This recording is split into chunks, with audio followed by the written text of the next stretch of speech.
اور بڑی ذمہ داری سے بات کہہ رہا ہوں، بڑی ذمہ داری سے، دین کی کوئی تحریک چلتی ہے تو نہ سیاستدان نکلتا ہے، نہ جاگیردار، نہ سیاستدان، نہ وڈیرا، نہ کوئی اور، الا ماشاءاللہ۔ دین کی تحریک چلتی ہے تو نہ یہ لاکھ لاکھ روپیہ لینے والے نعت خواں باہر نکلتے ہیں، نہ جو بڑی گدیوں پہ جدی پشتی پیر بیٹھے ہیں وہ باہر آتے ہیں، وہ علماء اور مشائخ جن کا دین سے رشتہ ہے۔ اگر پیر جماعت علی شاہ صاحب نکلے تو خالی پیر نہیں تھے، عالم دین بھی تھے۔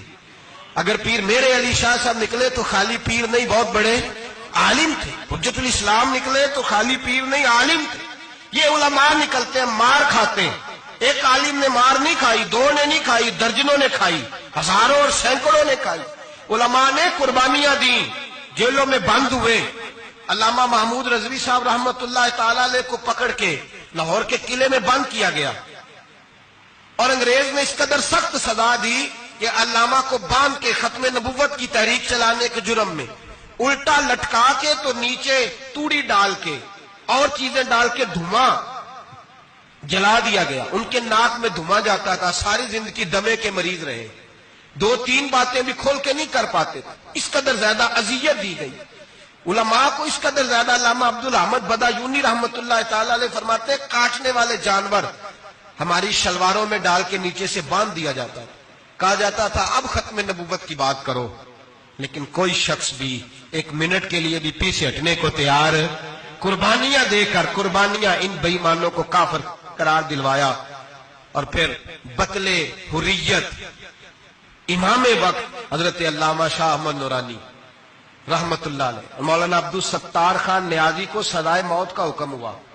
مولانا ابو الاسناد اعلیٰ حضرت کے خلیفہ تھے، ان کے صاحبزادے سید خلیل احمد صاحب رحمت اللہ تعالی علیہ کو سزائے موت کا حکم ہوا کہ مرزائیوں کے خلاف انہوں نے علم بلند کیا، وہ تو پاکستان بنا۔ پھر جدوجہد شروع ہوئی، پھر زور ہوا، پھر علامہ نورانی رحمت اللہ علیہ کی قیادت میں پورے زور اور شور کے ساتھ تحریک چلی۔ آخر مجبور ہوئے اس دور کے وزیر اعظم بھٹو صاحب، مجبور ہو گئے اور کہا ٹھیک ہے سویرے میں مرزے کے پوتے کو بلاتا ہوں، آپ اسمبلی میں بیٹھ کے بات کریں، ان سے گفتگو کریں، اگر ہم قومی اسمبلی کے ممبران نے دیکھا واقعی جھوٹا ہے تو ہم انہیں اقلیت قرار دے دیں گے۔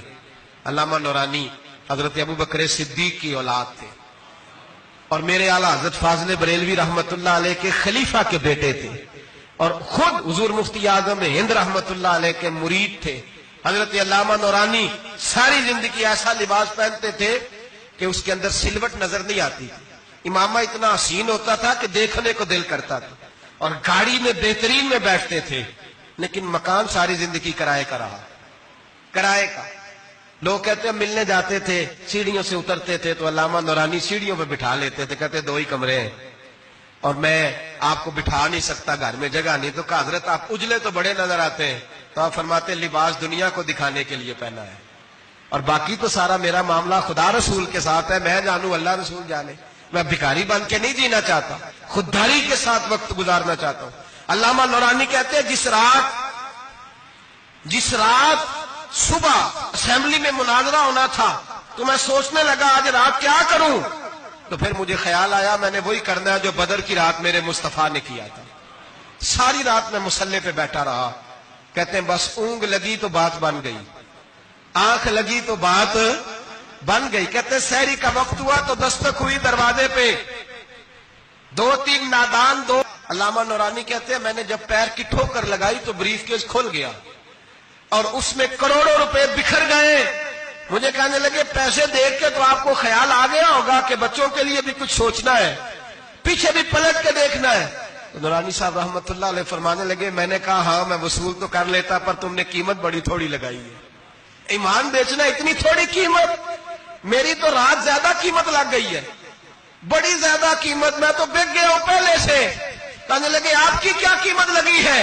فرمانے لگے رات میں درود پڑھتے پڑھتے سویا ہوں تو مدینے والے رسول کا دیدار نصیب ہوا ہے، اور نبی پاک نے تھپکی دے کے کہا فکر نہ کرنا میں تیرے ساتھ ہوں۔ تو کہنے لگے جس کی قیمت محمد عربی لگائے کوئی اسے خرید سکتا ہے؟ سویرے میدان لگے گا اسمبلی میں اور میں اسمبلی کے فلور پہ ثابت کروں گا تم کل بھی بے ایمان تھے، آج بھی